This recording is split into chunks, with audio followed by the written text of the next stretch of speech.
आणि आनंदी जीवन जगण्यासाठी विद्यार्थ्यांना तुम्ही कोणता प्रेरणादायी संदेश द्याल? यशस्वीने आनंदी जीवन जगण्यासाठी टेन्शन फ्री राहायचं. जे टेन्शन म्हणजे काय, अभ्यासाचा तणाव थोडाफार येत असतो, परंतु नेहमी हसतमुख राहायचं.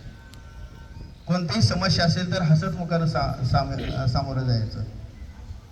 ही आजचा दिवस, आज समस्या आहे ती आज ना उद्या सुटणारच आहे.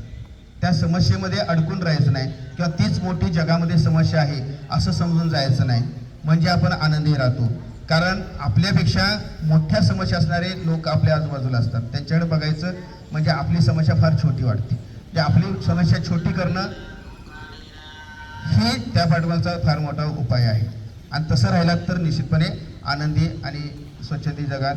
त्याचबरोबर अभ्यास हे नियमित करणं आणि आईवडिलांचं ऐकणं, कारण आईवडील कधी आपल्या भविष्याबद्दल वाईट विचार करणार नाहीत, चुकीचा विचार करणार नाहीत, हा विश्वास आपल्या मनामध्ये असला पाहिजे, म्हणजे निश्चित आपण चांगलं राहू शकतो.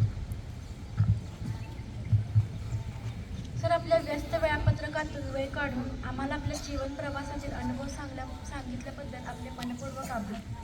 आपल्या संघर्षमय प्रवासातून मेहनत, चिकाटी, सकारात्मक विचार आणि शिक्षणाचे महत्त्व आम्हाला समजले. आपण दिलेले मार्गदर्शन निश्चितच आम्हाला प्रेरणादायी ठरेल. आपल्या पुढील शैक्षणिक व वैयक्तिक वाटचालीसाठी आपल्याला आमच्यातर्फे मनपूर्वक शुभेच्छा. धन्यवाद. धन्यवाद. पुन्हा एकदा 50 वर्षाच्या पाठीमागं 40 वर्षाच्या पाठीमागं जाण्याची संधी प्राप्त करून दिली त्याबद्दल तुमच्या दोघींचे आभार. धन्यवाद.